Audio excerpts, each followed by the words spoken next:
Hola, buenos días para todos, ¿cómo están? Muchas gracias por la presentación. Para mí es un gusto estar acá acompañándolos, vengo de Bogotá, Colombia, y pues les quiero traer el día de hoy, bueno, creo que no me está cogiendo. Bueno, ya me presentaron un poco. Les quiero traer el día de hoy algo de lo que he podido llegar a investigar como investigador que soy en algunos de los grupos que ya mencionaban, pero también que he podido llegar a vivenciar como consultor de varios entes que están encargados de lo que son atletas, cambio en la composición corporal a nivel de algunos sujetos, a nivel de su asesoría y también como escritor de algunos de estos libros que hemos podido llegar a realizar con algunos otros autores de nuestro grupo de DBSS. Eh, Quiero resaltar que lo primero es esto, la ciencia, es lo que más nos debe interesar. Y en este esquema quisiera mencionar dos fenómenos que son muy comunes y que están lastimosamente generando como un daño en lo que es el progreso o el avance científico. En primer lugar, tenemos este fenómeno social que se denomina broscience. ¿Alguno lo ha escuchado? Brociencia. ¿Quiénes lo han escuchado? Alcen la mano, por favor. Sin miedo. Uno, dos, tres, como por acá algunos, cuatro. Vale. Pues básicamente esto hace referencia a que si en este auditorio se llega a ubicar uno de estos sujetos, y me ubico yo, pues le van a creer más a estas personas que tienen un físico más desarrollado, o si lo podemos llevar a otro nivel, a un atleta, si se para acá una persona con medallas que haya competido previamente, se le va a dar como un toque de más credibilidad al tener la experiencia o el empirismo. Aunque esto es importante, lo que nosotros intentamos buscar como grupo hoy en día es un equilibrio. Las personas que ustedes están viendo acá, ella es nuestra coordinadora de nutrición del grupo, es licenciada en nutrición humana y maestrante en ciencias del movimiento. Él es el doctor Brad Schoenfield, el investigador más grande que hay actualmente en temas de cambio de la composición corporal e hipertrofia muscular, con un índice de H elevadísimo y un alto número de publicaciones en el área. Tenemos el honor de participar con él y publicar en algunos trabajos. Él es un profesional en deporte, miembro de nuestro grupo también y competidor Men's Physique.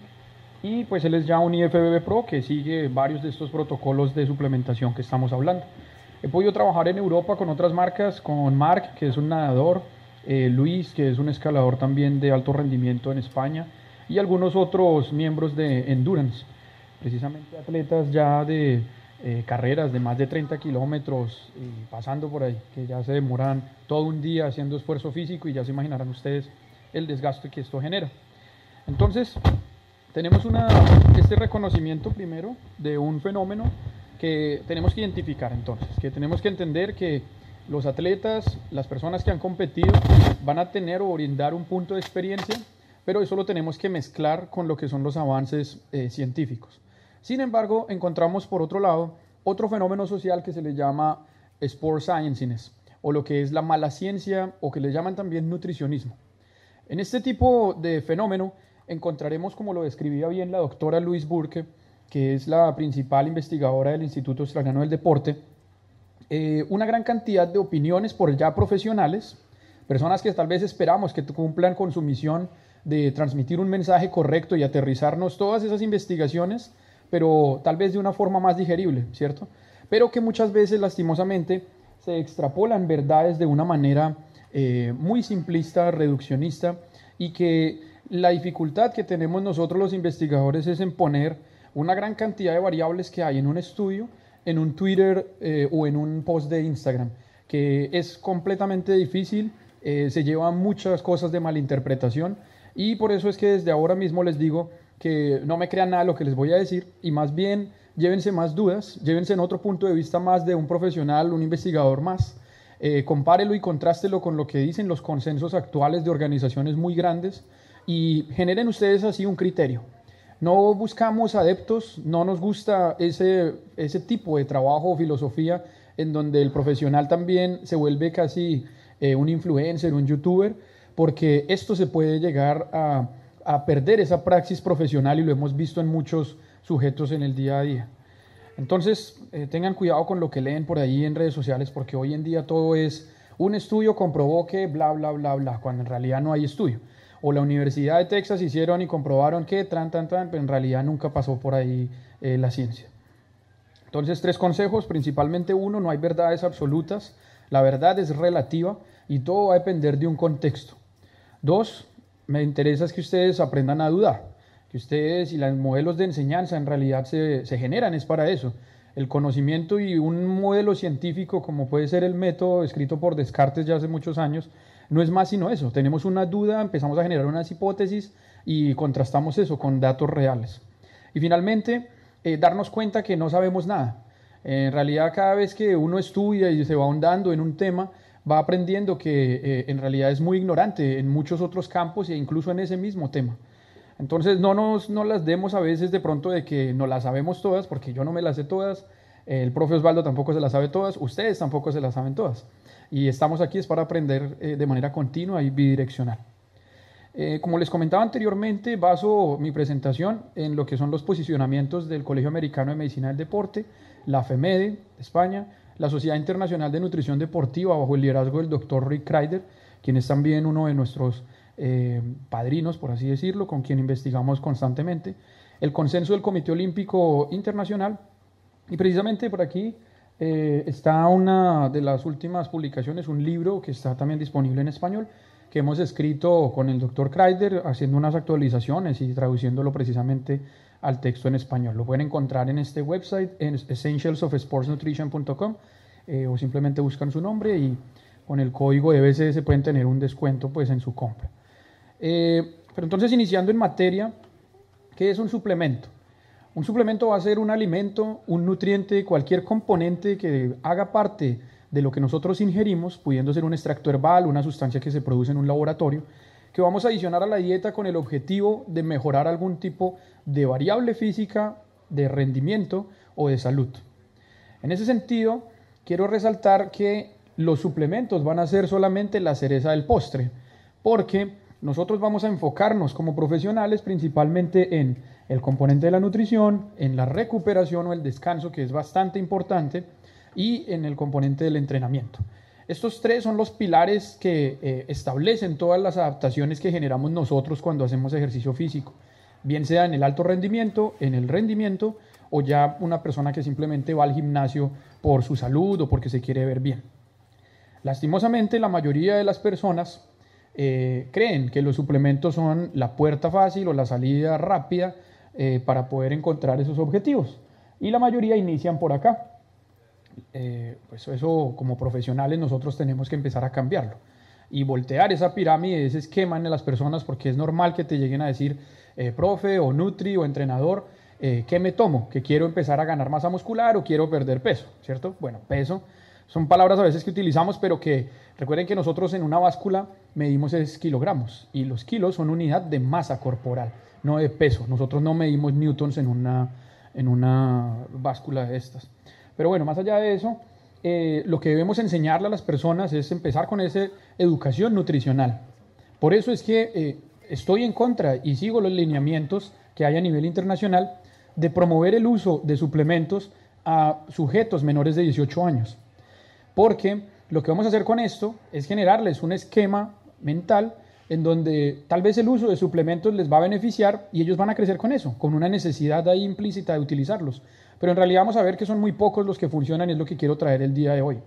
Entonces, en ese sentido, balanceo de la dieta es importante. Luego subimos a lo que son esos requerimientos del individuo, dependiendo de la práctica o ejercicio físico que realice. No es lo mismo el requerimiento en términos, por ejemplo, de carbohidratos para un atleta de endurance o de resistencia que para un powerlifter o un crossfitter. Entonces, son ambientes similares porque estamos hablando del cuerpo humano, pero tienen unos requerimientos distintos. Y finalmente, pues ascenderemos a lo que son esos suplementos dietarios. Pero ¿por qué necesitamos conocer más de los suplementos? Estamos en un ambiente que se deja llevar por los medios, y si no, pues echémosle un ojo a lo que hay actualmente, considerado como un problema muy grande, que tal vez está dilatando un poco más de lo que es, ¿no? Con lo del coronavirus.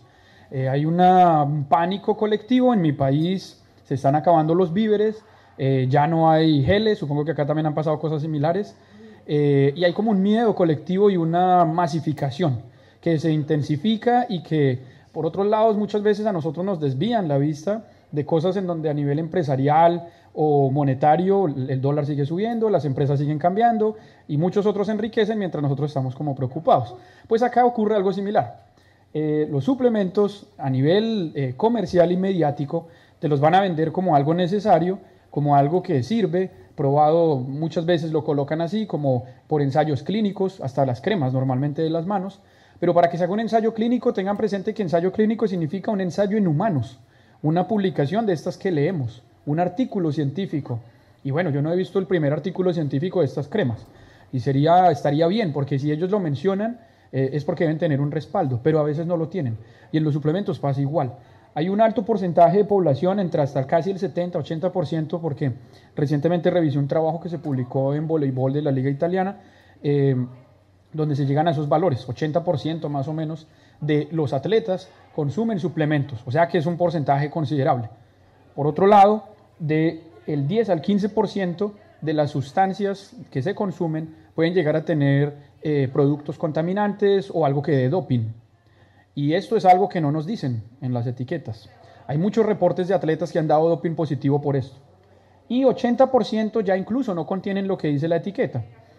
Ustedes saben cuál es el método, pues como nutricionistas también que tienen de base la carrera, cuál es el método para determinar nitrógeno en una muestra, según el Codex Alimentarium. Es por nitrógeno total de Kendall, ¿cierto? Kendall solo mide el nitrógeno, como él lo está diciendo, no mide nitrógeno proteico. Entonces tú puedes colocar ahí aminoácidos, puedes colocar compuestos que tengan nitrógeno por aparte, y eso va a enriquecer el valor, te va a dar como más proteína. En realidad no tiene más proteína.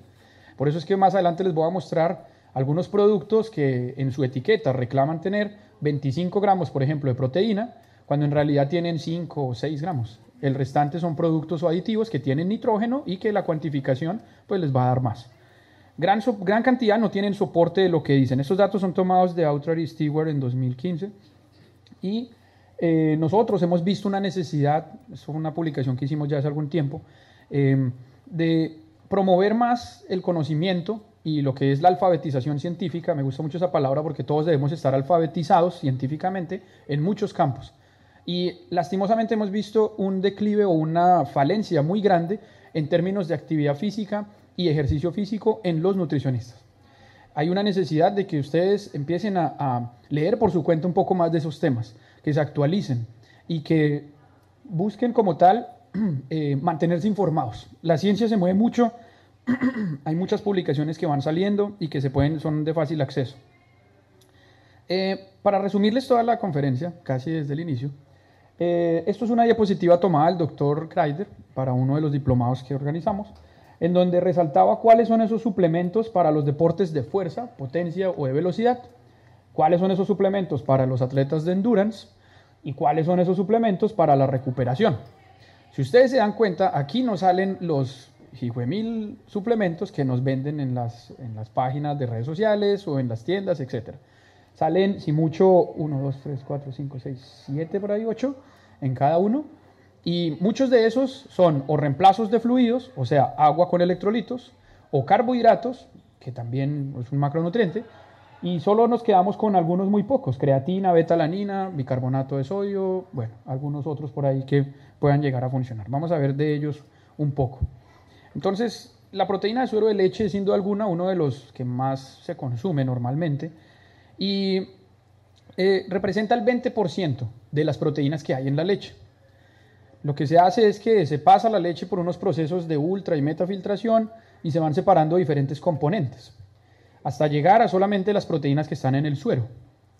Estas proteínas han mostrado tener un buen perfil de aminoácidos, tienen una excelente cantidad de aminoácidos esenciales.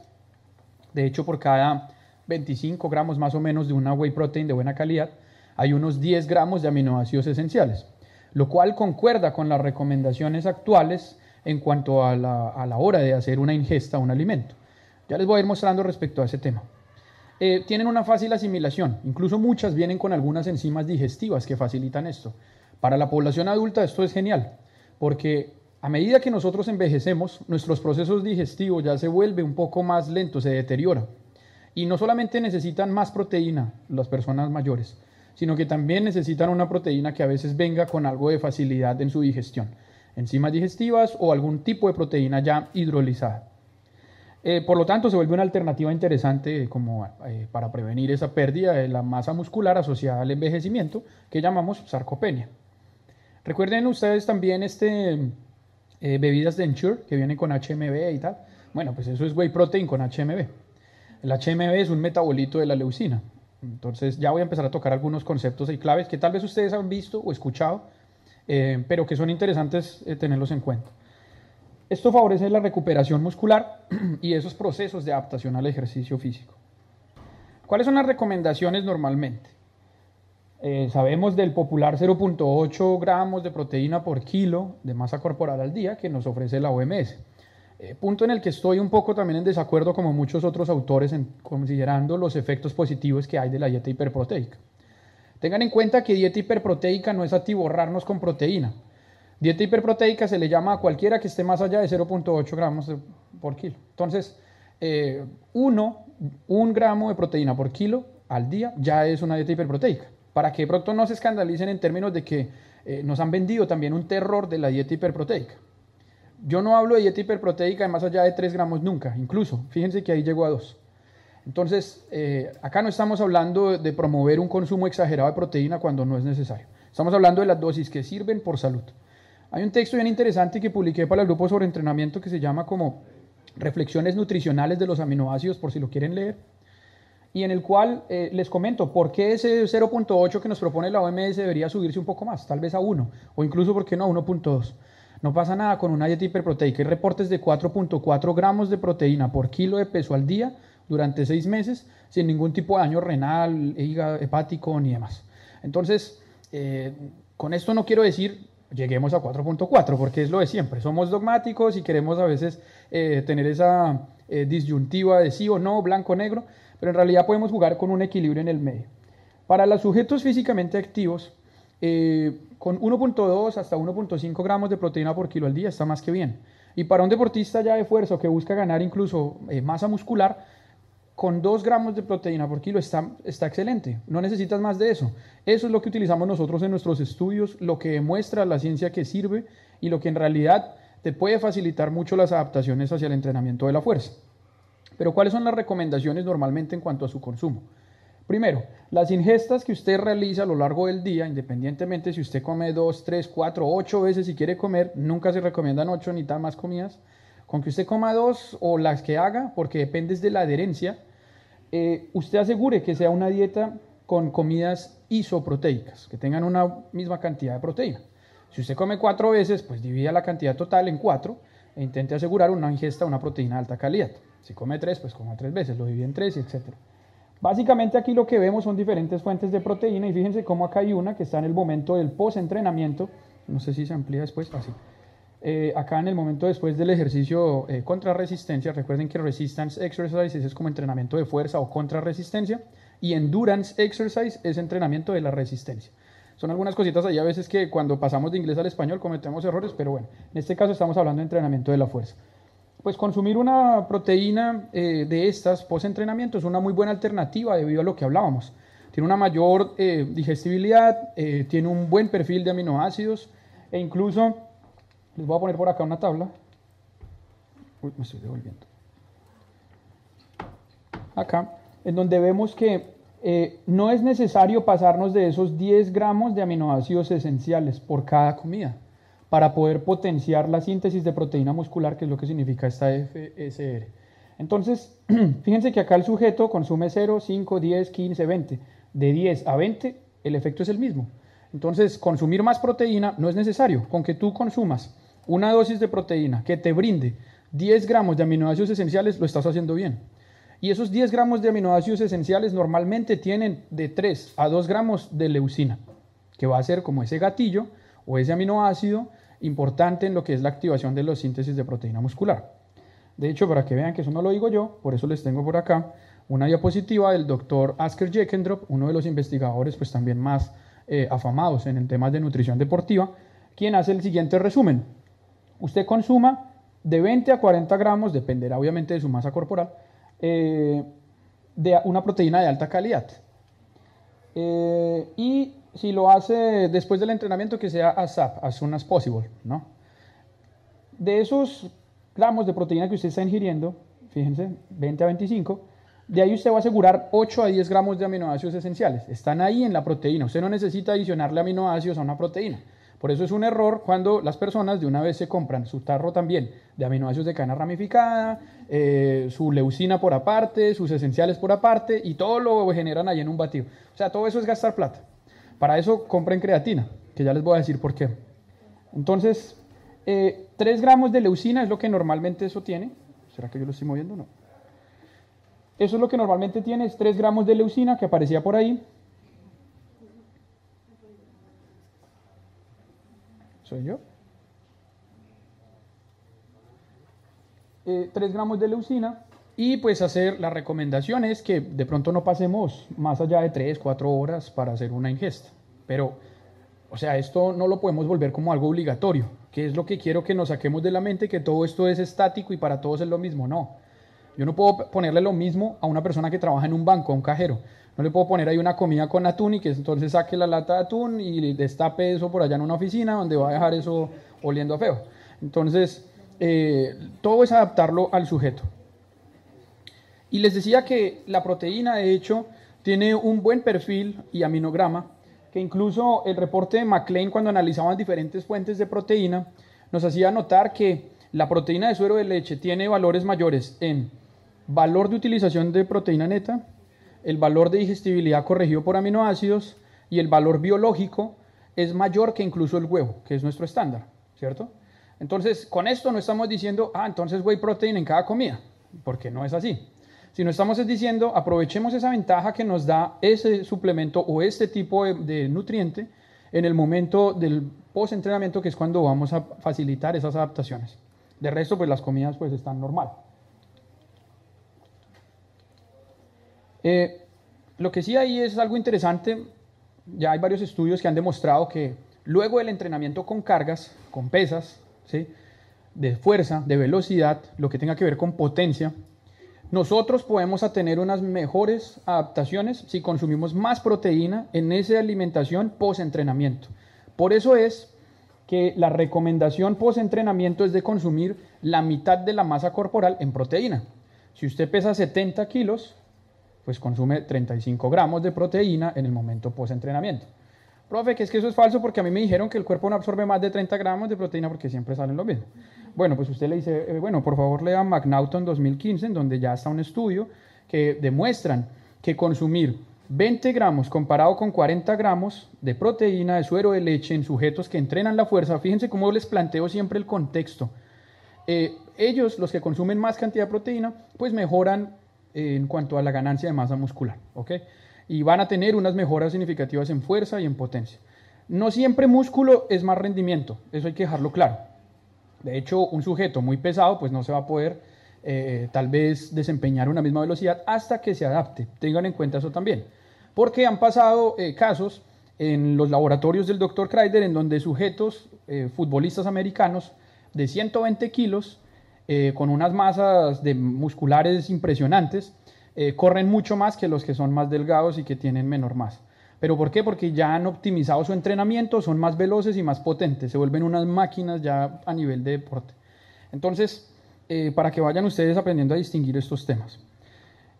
Los otros tipos de proteína, espérenme antes de seguir, los otros tipos de proteína que habrán en el mercado, pues pueden ser opciones interesantes, por ejemplo, las proteínas de carne, para personas que tengan algún tipo de hipersensibilidad, mal llamadas alergias, a algún tipo de componente de la leche, ¿cierto? Entonces, este tipo de proteínas de carne que normalmente vienen de una patente que se llama HydroBrief, han mostrado como tener un perfil ahí similar, no como a veces lo pintan ya porque sale un morocho muy grande con una trenza que se llama Kai Green y sale con un tarro rojo de proteína de carne, carnívoro, entonces ya, no, si tomamos carnívoro nos volvemos como Kai Green, no. En realidad no podemos decir que sea mayor a los efectos que tiene el suero de leche, pero puede ser una opción ahí para ir cambiando. Yo he tomado suplementos durante también algún tiempo y es normal que uno llegue a cansarse del consumo de la proteína, así cuando cambias el sabor, etc. Entonces, pues puede turnarlo, no necesariamente siempre suplemento, puede ser alimentación un tiempo, luego cuando vuelvan las ganas, pues puedes tomar proteína de carne, la pruebas, si te va bien o no, etc. Lo que sí de pronto ya empieza a generarse un poco más de avance es en términos de las proteínas veganas o ya para vegetarianos. Este tipo ya de tendencia casi alimentaria que se ha formado hoy en día y en la cual lo importante es poder proveer de eso que estamos hablando anteriormente, aminoácidos esenciales. Eso es lo que nos va a interesar, que mi cantidad de proteína que yo ingiera me aporte esos 10 gramos de aminoácidos esenciales que contienen ¿cuántos gramos de leucina? 3, 2, ¿listo? De leucina. Entonces, esas proteínas veganas muchas veces, pues como lastimosamente la gente vuelve y juega, los medios y todo esto, la gente es gregaria. Entonces, si estamos en un grupo de veganos, solo nos entendemos con los veganos. Puede venir un nutricionista omnívoro y te va a dar una recomendación. No, yo a ti no te creo porque es que tú no eres vegano. Entonces, tú no me puedes a mí recomendar.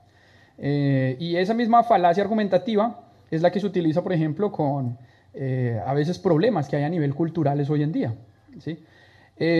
¿A qué voy con esto? Que muchas veces estas proteínas que promueven los mismos ambientes veganos, como con colágeno, como con una sola fuente de proteína de estas de guisante, en realidad no alcanzan a poder cumplir la cantidad necesaria de esos aminoácidos esenciales que requiere el cuerpo. Pero, como ya se hacen avances y los omnívoros, estos que de pronto ellos no les creen mucho, hacen investigaciones también para poder ayudarles a esa población a que mejoren su nutrición, se han encontrado que la mezcla de aislado de proteína de arroz, si quieren anótenlo por ahí, aislado de proteína de arroz con proteína de guisante en una relación 70-30 es una opción interesante que puede llegar a tener el mismo efecto que la proteína de suero de leche. Cosas que no te lo van a decir nunca, un ambiente, como les decía ya, porque lo he visto muchas veces y lo he vivido, en donde te dicen, no, es que la mejor es la proteína de colágeno, esa es la que te va a servir. Miren, la proteína de colágeno, eso es de la matriz extracelular, está constituida principalmente de prolina y hidroxiprolina, no contiene aminoácidos esenciales como lo debería tener una proteína que buscamos nosotros para la recuperación. Por lo tanto, tenemos que confiar en avances que hayan a nivel alimentario que permitan que usted conserve su ideología alimentaria y inserte este otro tipo de nutrientes que le van a favorecer. Entonces, tengan en cuenta eso muy bien porque se han llevado a cabo varios fenómenos ya de efectos secundarios por personas que no están bien asesoradas y resultan siguiendo este tipo de dietas o estrategias alimentarias y resultan teniendo problemas para la salud. Uno de los suplementos también que, siguiendo con esa misma línea, debería consumir una persona vegana es la creatina. Aunque la persona por general, ya como nosotros por recomendación lo hacemos para todo mundo, resalto esa población vegana y vegetariana porque es que la creatina se obtiene principalmente de la carne y de los productos lácteos. Este compuesto nosotros lo tenemos en nuestro organismo. La creatina no es algo que esté por ahí sintético ni nada de eso. No, nosotros todos tenemos creatina en este momento en nuestros cuerpos. Su nombre proviene del griego creas, que significa carne. Y es que el 95% de los depósitos de creatina en nuestro cuerpo están en el músculo esquelético. Y el 5% restante va a estar en órganos con una demanda fluctuante de energía como es el cerebro, las células fotorreceptoras de la retina, los testículos, los riñones, el hígado, el corazón. ¿Ok? Entonces, los sujetos que no consumen alimentos de origen animal, pues claramente tienen unas bajas concentraciones de creatina. ¿Y eso es bueno o es malo? Depende de su genética, depende de muchas otras cosas, pero en general usted podría mejorar su estado de salud y su estado de energía si consume creatina. No va a tener ningún problema porque esto no se obtiene de un animal, esto no se utiliza ni se extrae de un animal. Esto se produce en un laboratorio de manera sintética, como se producen algunas otras vitaminas que incluso se recomiendan en algunos casos, las sintéticas sobre los de alimentos y viceversa. También hay casos en donde es mejor la fuente natural. Pero hablando específicamente de esta forma, el monohidrato, pues esta es la mejor de todas. Nada de creerle al citrato de creatina, malato de creatina, alfa-cetoglutarato de creatina, creatina alcalina, creatina etilester y cuanta otra falacia que sale por ahí en el mercado que les quieren meter los dedos a la boca lastimosamente a la gente. Yo trabajo con una marca en Europa donde diseño los productos de los que van a salir en el mercado y no me voy a poner a inventar cosas porque creemos es en lo que sirve, en lo que funciona y ya está. Tal vez vamos optimizando y ya les voy a mostrar una cosa de cómo se puede optimizar este tipo de suplemento. Bueno, he hecho algunas publicaciones precisamente, este es el suplemento que más he investigado, de hecho hay un libro en el cual participo como coautor a nivel de creatina. ¿Cuál es el efecto principal que genera la suplementación o lo que nosotros buscamos al suplementarnos? Esto que dice acá, incrementar la creatina en nuestro cuerpo. ¿En dónde? Principalmente a nivel intramuscular, pero también se va a elevar a nivel cerebral y va a tener unos efectos bien interesantes. Pero entonces veamos qué es lo que hace la creatina, para que ustedes se ubiquen un poquito. Cuando nosotros estamos realizando ejercicio físico o cualquier tipo de contracción muscular, o llevémoslo incluso a nivel fisiológico, en cualquier momento en donde se rompa el ATP, eso que está ahí, para liberar energía, tiene que estar el sistema de la creatina sinasa involucrado. Recuerden que nosotros, como organismos biológicos, transformamos la energía química que está en los enlaces del ATP en energía mecánica, en energía eléctrica, etc. Pues lo que hace la creatina, principalmente, es que cuando se produce en nuestro cuerpo, porque se produce a partir de 3 aminoácidos, o cuando yo me la como en un pedazo de carne o en un vaso de leche, ella va a ganar un grupo fosfato, se fosforila, se carga energéticamente. Entonces, de los depósitos que nosotros tenemos de creatina, el 67% está en forma de fosfocreatina, de creatina cargada energéticamente. Y el restante 37% va a estar en forma de creatina libre. ¿Hasta ahí bien? Ese 67% nos va a ofrecer esta alternativa, que cuando estamos haciendo una hidrólisis de estos enlaces o rompemos estos enlaces y se libera energía, pues el ATP se convierte en ADP y él queda como ahí débil, ¿no? Necesitamos reponerlo rápidamente. Pues lo que hace esta reacción con la creatina sinasa es volverla a colocar un fosfato. Entonces, por eso el sistema de la fosfocreatina se convierte en el primer sistema que provee energía a la célula. Por eso es que no lo veamos solamente a nivel muscular hoy en día, sino que estamos hablando de un sistema que está involucrado en la contracción muscular, obviamente, en los mecanismos de la glucólisis y en todo lo que es la fosforilación oxidativa y cadena de transporte de electrones. Entonces, cuando la célula se ve optimizada por el aumento de creatina, la disposición de energía mejora y todos los procesos fisiológicos también. No es raro, por eso, que la suplementación con este compuesto haya mostrado efectos positivos, por ejemplo, para el tratamiento de algunas enfermedades o atrofias musculares, para la prevención de la pérdida de masa muscular, para el tratamiento del Alzheimer, de depresión, para incluso mejorar la memoria en niños y jóvenes que están estudiando, como en el caso de ustedes. Yo la llevo tomando hace bastante tiempo y la verdad que por los mismos ensayos clínicos que se han hecho y por experiencia propia, es uno de los suplementos que son el más efectivo de todos y el más recomendado, por encima de la proteína de suero de leche, ¿vale? Para que lo tengan en cuenta ustedes. ¿Cuáles son normalmente los efectos y qué es lo que ocurre? A las 6-8 semanas de suplementación hay una diferencia ya significativa y un tamaño del efecto importante. Recuerden que una cosa es que haya diferencia significativa, que es que yo comparo un antes y un después, y con un valor ahí de P menor a 0.05, ya entonces usted dice, bueno, ahí hubo diferencia significativa. Pero muchas veces, ¿qué tanto de esa significancia se aplica en la vida real? ¿Qué significancia clínica tiene? Ahí es cuando nosotros medimos otros variables o otros valores que se llaman, por ejemplo, el tamaño del efecto. Ya el tamaño del efecto me dice que si ese efecto es leve, moderado o es grande. Entonces, un tamaño del efecto grande es porque en realidad, además de que hay diferencia significativa, pues hay algo importante ahí que en realidad me genera cambios. Pues este suplemento me genera a mí unos cambios significativos y con un buen tamaño del efecto, grande. Y se aumenta la fuerza, la potencia, la masa muscular, principalmente en población que está relacionada con deportes de fuerza, ¿no? Entonces, los strongmen, los sprinters, fíjense, un corredor así nomás de 100 metros, como se ven, parece que levantarán pesas. Un powerlifter o un culturista. Son normalmente la población target, ¿sí? Pero, si ustedes vieron de pronto cuando les coloqué las diapositivas del Dr. Kreider de dónde se recomendaba para endurance, fuerza y recuperación, la creatina estaba en los 3.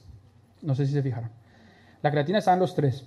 Porque es que ya no solamente vemos la creatina para fuerza, sino la vemos para prevenir las lesiones.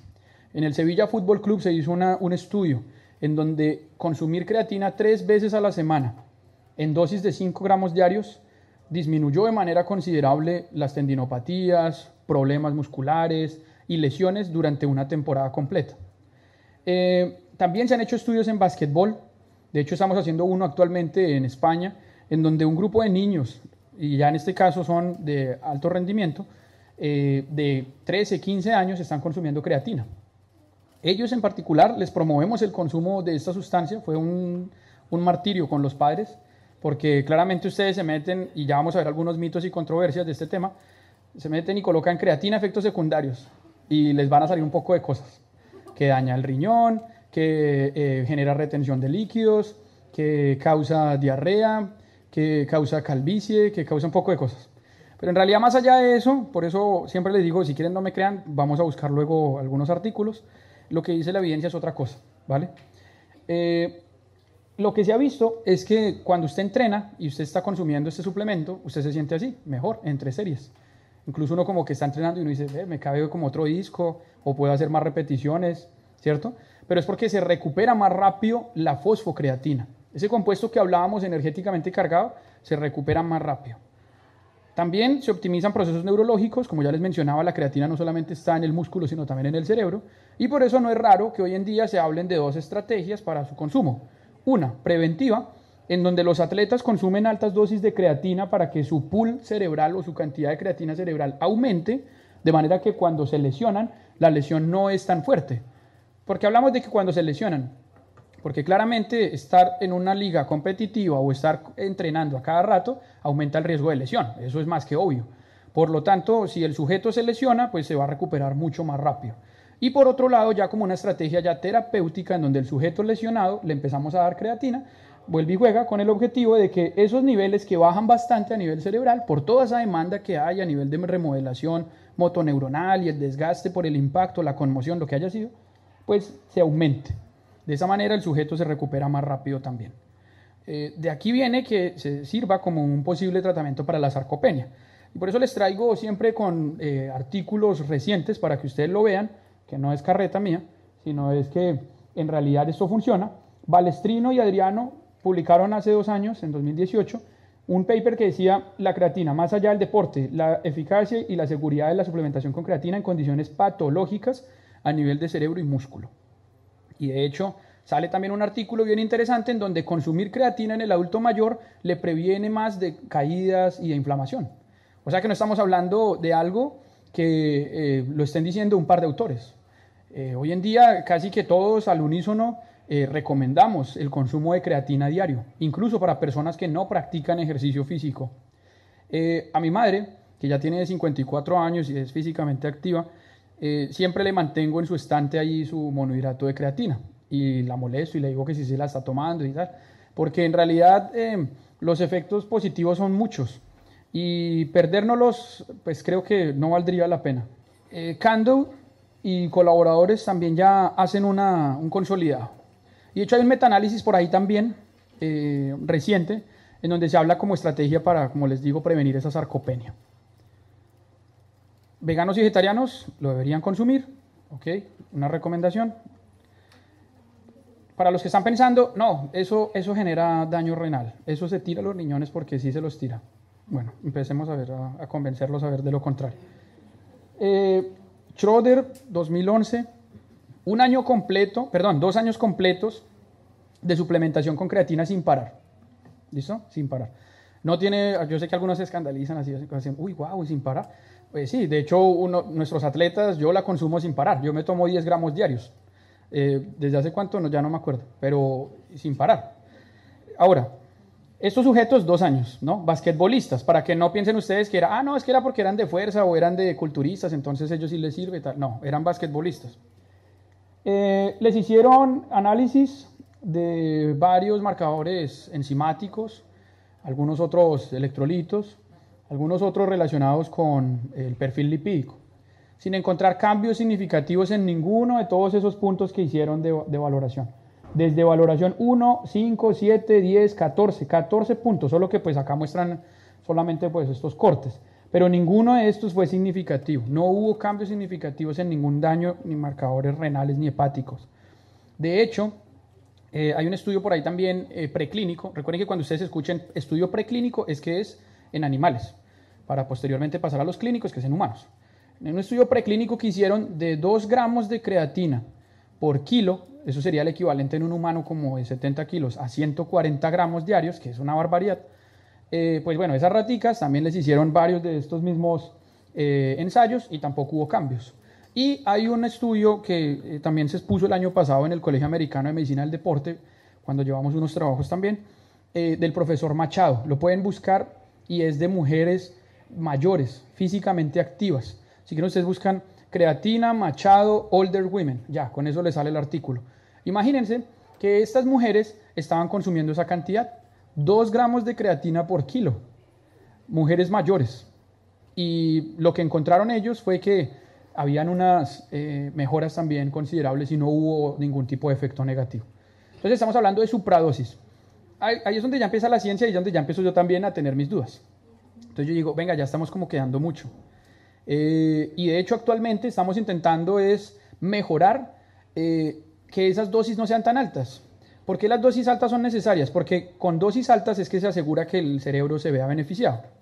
Entonces lo que estamos haciendo actualmente es que como la creatina tiene un paso clave en su síntesis endógena que involucra una molécula que se llama ácido guanidinoacético, pues estamos intentando tal vez utilizar el GAA, que es así como lo han abreviado, guanidinoacetic acid o guanidinoacetato en su forma de sal, para dar ese compuesto en vez de creatina. Y han mostrado algunos estudios piloto por ahí que dar unas concentraciones pequeñas de guanidinoacetato eleva incluso más la creatina en el cerebro que dar la misma creatina. Entonces ahí es donde ya empiezan a avanzar las cosas y como que bueno, ahí vamos, listo, ahí les estoy contando dónde va la suplementación y la investigación con este tema. Nosotros ya hemos hecho varios trabajos, acá esto fue uno de ellos en donde utilizábamos protocolos de cluster training con creatina, las mejoras impresionantes, o sea, se mejoraba de manera abrupta la fuerza y la masa muscular en los sujetos suplementados con creatina y que hacían entrenamiento tipo clúster. De hecho, expuse uno de estos trabajos en Las Vegas también el año pasado, en el congreso de la ISSN, y donde hicimos, el protocolo era más o menos este, un grupo consumía creatina y hacía entrenamiento contra resistencia, otro grupo era solamente el entrenamiento de clúster, ¿sí?, de resistencia, y un grupo control que pues no hacía nada. Lo que encontramos fue que con estos simples 3 movimientos en un clúster, con el consumo de creatina a una relación incluso bajita, 0.1 gramos de proteína por kilo durante 8 semanas, que fueron los que decíamos que se ven los efectos importantes, pues encontramos unas buenas ganancias a nivel de fuerza y de masa muscular. Hubo una tendencia interesante incluso a nivel de lo que fue la ganancia de masa libre de grasa en miembros inferiores. Entonces, también lo hemos podido encontrar y por eso es que las recomendaciones que nosotros hacemos actualmente son: la población general debería consumir esta cantidad, 0.1 gramos de creatina por kilo y de creatina monohidrato. Que si eres un atleta de fuerza, potencia o velocidad, tal vez con una sola semana de suplementación cargando, ya con eso saturas los depósitos de creatina y ya tienes las ventajas de mantener el cuerpo saturado de monohidrato de creatina. A largo plazo, si comparamos esto en el tiempo, a los 3 meses, 4 meses, pues claramente los efectos van a ser los mismos, ¿no? Porque se demora más tiempo, hasta 2 meses, en saturar nuestros depósitos en el músculo y en el cerebro. Sin embargo, esto es con una sola semana. Entonces ahí es donde está la ventaja. No es que queramos, como dicen por ahí algunos, no, es que lo que quieren es que consumamos más creatina diaria, que porque entonces así compramos más potes, etcétera. Eso es falso. La creatina es el suplemento más barato de todos. Eso hubiera servido y estaría muy bien en los 90 cuando salió, cuando era un suplemento costosísimo. Pero hoy en día es el suplemento más barato de todos. Por eso nosotros recomendamos volver a lo básico. ¿La creatina funciona? Sí. ¿Es barata? Sí. Pues entonces, ¿por qué no tomarla? Si además tiene todos estos efectos aditivos, ¿no? Te hace más fuerte, ganas más masa muscular, el rendimiento cerebral mejora. Hay unos test que se llaman el Stroop test, S-T-R-O-O-P test, que es estos que ustedes ven que sale una letra, un color, perdón, dice amarillo, pero está pintado de verde. Entonces tú tienes que decirlo rápido el color que sale, no leerlo, sino el color. Y eso es un test que se utiliza y es validado a nivel psicométrico para poder uno evaluar la capacidad de memoria. Y hay varios artículos que han salido respecto a este tema y se mejora de manera importante. Contra la depresión es importante su uso. Mujeres que están ya diagnosticadas y que están siendo tratadas con diazepam y algunos otros de estos compuestos consumen creatina y mejoran bastante.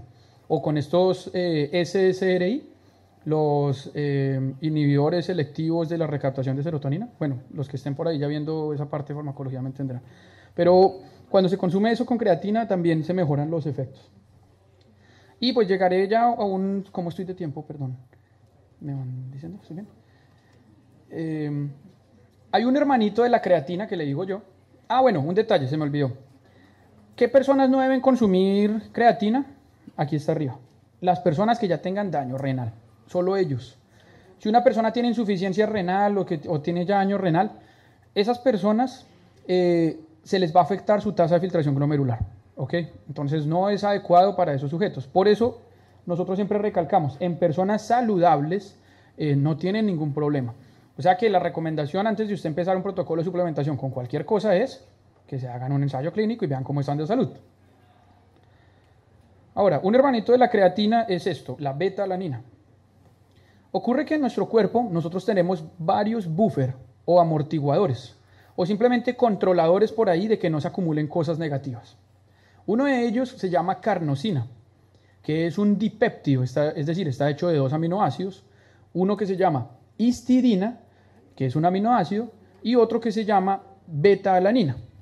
¿Ok? Pues estos se unen y forman este compuesto que se llama carnosina, aquí lo tienen, que sirve como un quelante de iones para regular el pH sanguíneo y el pH intracelular, es un antioxidante, o sea, regula los radicales estos libres por especies reactivas de oxígeno o las de nitrógeno, etc. Entonces, lo que empezamos a ver los investigadores fue que, como que se decía hace varios años, ¿cómo hacemos para elevar la carnosina en el músculo? Eso sería muy bueno porque entonces el sujeto no se fatigaría, etc. Entonces, como empezaron a suplementarlos con carnosina algunas personas y no vieron que había cambio, no pasaba nada, dijeron, bueno, pues si la síntesis viene de L-histidina y de beta-alanina, probemos con la L-histidina a ver qué pasa.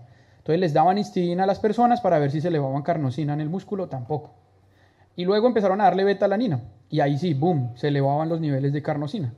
Entonces dijeron, bueno, la beta-alanina es el sustrato limitante de la producción de carnosina. Y hoy en día se recomienda consumir beta-alanina durante un mes, 3-4 semanas, para elevar las concentraciones de carnosina a nivel intramuscular.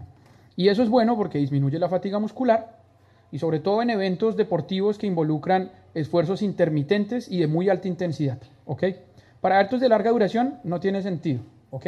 Para que lo tengan presente. Beta-alanina, más fuerza, potencia, velocidad también. Bueno, como decía Vince Lombardi, la fatiga nos hace cobardes a todos y podemos vencer esto en el atleta, pues estamos mejorando bastante el rendimiento del atleta. ¿Cuál es el único efecto negativo que tiene la beta-alanina? Que algunos lo habrán experimentado si han tomado un preentreno que tenga esto. Por eso por aquí sale Hellraiser, que uno siente como una especie de picazón o como una comezón en el cuello o en la cara o en las manos o en el pecho. Y a esto se le llama parestesia. ¿Okay? El nombre científico es parestesia. Eso no es algo malo. O sea, para algunas personas es incómodo, pero es el equivalente a lo que causa el chile. Es igualito. Se activan unos receptores de potencial transitorio, porque eso no dura mucho tiempo. El chile usted le pica, usted se enchila y se le pasa un rato, ¿no? Después se le quita. ¿Qué otros compuestos tienen ese potencial? La menta también genera esa sensación, dura un momento. El jengibre, la mostaza, la pimienta. Pónganse a pensar cuando comían eso y verán que se elevan, pasa algo, como un spike ahí. Eso es que se activan unos ciertos receptores. Bueno, pues en el caso de la beta-alanina también, solo que causa es esa sensación ahí como de hormigueo. La recomendación es de 2.5 gramos de beta-alanina diariamente.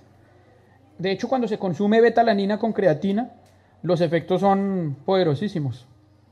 Bueno, ahí está la posición de la Sociedad Internacional de Nutrición Deportiva para que lo lean luego. Pero esto es lo que les comentaba.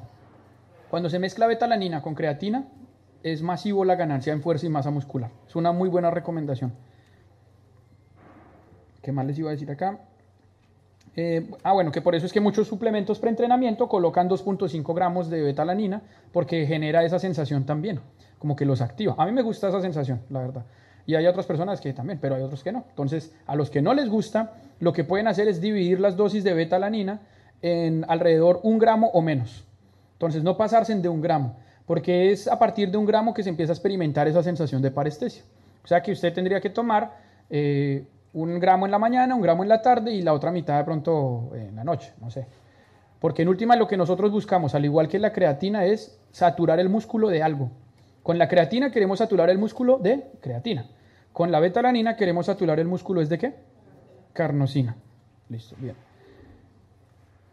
Y por otro lado tenemos ya los suplementos que vienen ricos en nitratos.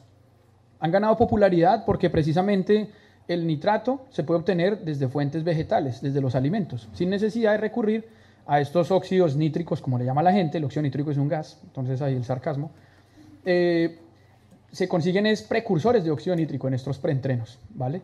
No vienen con óxido nítrico, sino tendrían que venir como en una pipeta y te lo ponen así y tal, pero eso no viene así. Estos preentrenamientos son los que más tienen riesgo de contaminación junto con los suplementos para la reducción de grasa o quemadores de grasa, para que lo tengan en cuenta. Por eso es que nosotros no recomendamos suplementos preentrenamiento. Un buen preentrenamiento sería un zumo de remolacha y betalanina, ahí ya estás. Con el zumo de remolacha elevas óxido nítrico porque es más efectivo que todo eso que venden por ahí, que arginina y que incluso sobre la citrulina, que lacmantina.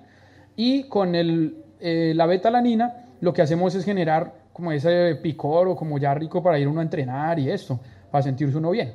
Entonces, en este sentido, Jones y colaboradores hicieron como una caracterización de cuáles alimentos tienen más cantidad de nitratos, encontrando que no solamente está la remolacha, que de hecho está por allá en el puesto como 4, sino también el ruibarbo, el amaranto, la espinaca, ¿vale? Para que lo tengan presente. Todos estos, la rúgula, todo eso se puede mezclar y con simplemente que usted lo consuma diariamente en ensaladas, ya tiene una buena cantidad de nitrato. Porque el nitrato, bueno, ahí están así, el zumo de remolacha y tal, el nitrato le va a salir a usted bastante costoso si lo compra en forma de suplemento. Esto es un producto que se llama Biret, que es del Reino Unido, que lo utilizan es principalmente clubes ya de fútbol muy grandes, porque claramente tienen un sponsor y tienen mucha plata, pero un shot de estos vale 20 libras esterlinas divinamente, como 27, 25 dólares, un solo shot, o sea, el zumito de remolacha que usted toma, vale eso. Entonces, como que bueno, no tiene mucho sentido, ¿no? Esta fue una ruta que publicamos y escribimos el año antepasado, precisamente de cómo es que funciona el zumo de remolacha y por qué eleva óxido nítrico en sangre, y puede servir como una estrategia, porque lo demostramos con esta revisión sistemática de la literatura, para reducir la presión arterial. O sea que no solamente es un preentreno, sino también va a ser una muy buena opción para esas personas, esos familiares que tienen hipertensión, que usted le aumente la cantidad de vegetales ricos en nitrato en su dieta y le puede facilitar o ayudar en esa reducción de la presión arterial. Las recomendaciones normalmente van entre 5 a 9 milimoles de nitrato por día. ¿Por qué se los menciono así? Porque hay muchos cambios en la cantidad. Recuerden que milimol es un tipo de unidad de cantidad de sustancia, ¿no? Entonces uno puede hablar en términos de concentración. Pues imagínense que hay remolachas de España, si las comparamos con las de Colombia y las comparamos con las de acá, de México. Acá, ¿cómo le dicen remolacha también? ¿Betabel? Eso, betabel. Entonces, betabel, que en España pueden tener, no sé, 0.1 gramos por 100 gramos de producto. Pero hay datos acá que pueden llegar a estar alrededor de 2 gramos por 100 gramos. Y en Colombia hay algunas remolachas o betabel que pueden llegar a estar alrededor de 4.5 gramos. O sea que va a depender de dónde usted esté localizado y cuál es la remolacha que usted está comprando. Por eso es que uno estandariza en la cantidad de sustancia. Pero más allá de eso, normalmente uno puede hacer un zumo de estos con 400, 500 mililitros de jugo, de ese zumo de la remolacha, ya con eso es suficiente. No se consume, o sea, se puede consumir normalmente si es a partir dietario, con vegetales y en las mismas ensaladas, no hay ningún problema. Pero cuando es así tan concentrado, normalmente uno lo que hace es que lo consume solamente durante 2 semanas. ¿Por qué? Porque incluso en los estudios es curioso que los atletas se les dice no se lave la boca para consumir esto. Entonces no se lavan la boca en 24 horas, toman el zumo de remolacha y ahí sí hacen la prueba o lo que sea. Porque es que la microbiota, si ustedes lo notaron acá en esta imagen, la microbiota intestinal es la primera, ahí la pueden ver, es la primera que va a intervenir en la metabolización del nitrato.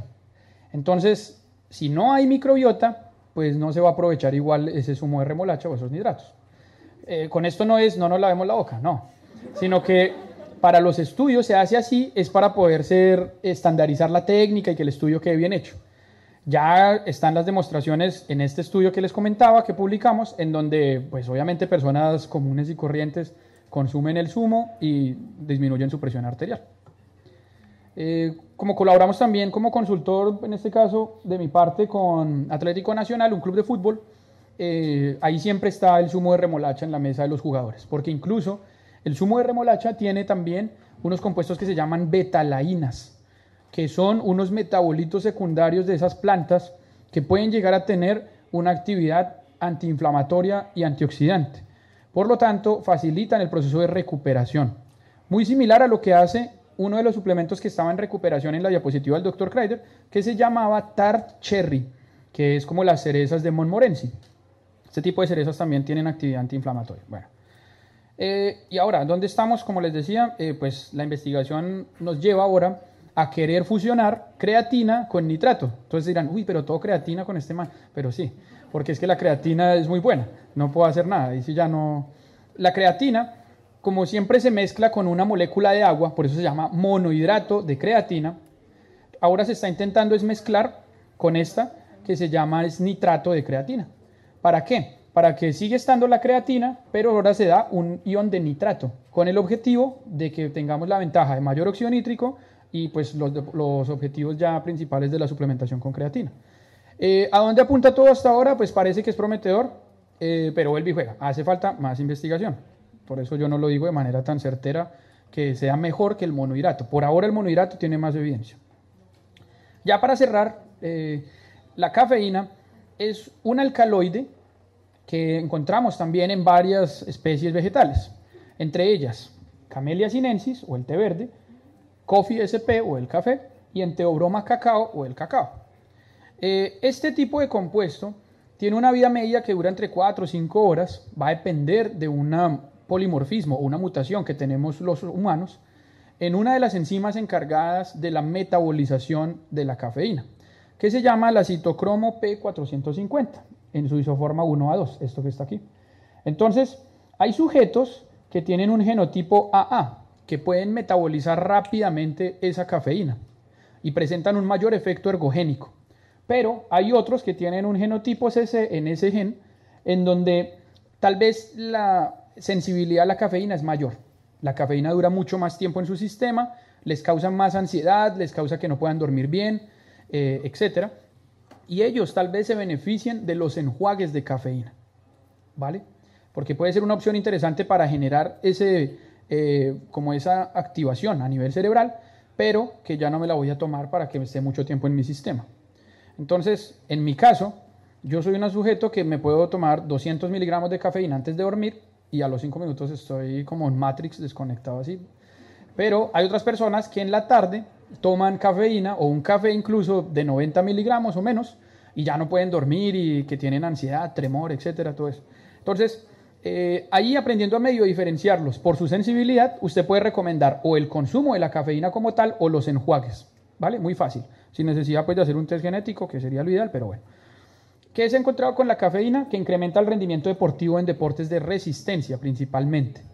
¿Por qué? Porque puede llegar a aumentar la actividad motoneuronal a través de una mayor liberación de calcio y todo lo que tiene que ver con la contracción muscular. Pero también porque puede llegar a servir como un antagonista competitivo de los receptores de adenosina en el cerebro. Esos receptores, no tengo la imagen acá, es como una forma de nuestro cerebro, a través de un neurotransmisor, de relajar el sistema, nuestro cuerpo. Entonces, lo que hace la cafeína es que no deja que la adenosina se une y relaje, sino que le dice, hey, quítate, y te pega y no deja que se relaje, y por lo tanto usted se la pasa así. Es así más enérgico y más movido. Y también aumenta incluso la ingesta metabólica, la tasa metabólica, perdón, hasta en un 4%. Aquí es donde ya hay muchas cosas de que se pelea, de que no, que la cafeína no es un termogénico, o que sí, pero bueno, ya hay varios estudios que han demostrado que sí. Incluso población obesa que consume té verde y cafeína pueden llegar a tener, con los mismos protocolos controlados de dieta y de ejercicio, tienen unas mejoras significativas en la reducción de grasa corporal. O sea que pues como siempre es invitar a la lectura, como digo yo. Nosotros hicimos un trabajo interesante también en 2017 en donde encontramos un polimorfismo en una población venezolana que tenían una mayor predominancia o estaba asociado con la obesidad. Y hay una buena revisión de termogénesis por si la quieren echar un ojo. Escriben Bonilla, termogénesis, ahí les sale el artículo. ¿Cuál es la recomendación en términos de reducción de la fatiga muscular? Pues que se consumen entre 3 a 6 miligramos de cafeína por kilo al día. Esa es la recomendación, pero siempre probando la tolerancia. Entonces hay sujetos que pueden llegar a consumir 150 y ya con eso es suficiente, hasta unos que consumen 400. No se pasen de ahí, no es necesario. Consumir lo demás es, bueno, no sé, no tiene sentido, te puedes poner en riesgo tu salud sin necesidad. Recuerden que la cafeína, el consumo es aditivo. Lo que yo consumo en la mañana, un café, lo sumo a la Coca-Cola del mediodía, al otro café de la tarde y a la cafeína antes de entrenar. Por eso es que muchos, ahorita hay un video por ahí chistoso circulando, también creo que es mexicano, que se toma un preentreno y sale llorando en una ambulancia y todo, que ay no, que es que me voy a morir, que no. Entonces bueno, entonces tengan ustedes cuidado con eso. Les recomiendo que de pronto le echen un vistazo al libro por si quieren tener algo actualizado en términos de ejercicio físico y nutrición deportiva. Aquí está absolutamente todo lo que hemos podido trabajar a nivel de suplementación y lo que ha hecho el Dr. Kreider, bastante importante de aportes al área en términos de las dietas. No sé si conozcan ese proyecto Curves de un gimnasio femenino. Se llaman así, Curves, están en más de 80 y no sé cuántos países. Pues el Dr. Kreider fue el que hizo los estudios principales para consolidar ese método de entrenamiento y todo lo que es el esquema. Unas recomendaciones finales: tengan en cuenta que nosotros siempre estamos aprendiendo. Eso lo dijo Miguel Ángel, tenía 87 años, ¿vale? Y nosotros tenemos que adoptar ese tipo de filosofía y darnos cuenta que estamos en constante aprendizaje. Y soñando en grande, pues uno puede llegar a trabajar con grandes. Él es el Dr. Kreider, él es un buen amigo, el profesor Jorge Petro, y estamos en el Club Atlético Nacional haciendo algunas cosas de investigación. Mi recomendación final es: coman bien, entrenen la fuerza, porque tiene muchos beneficios para la salud, hagan sus actividades misceláneas, duerman y no se les olvide tomar el monohidrato de creatina. Gracias.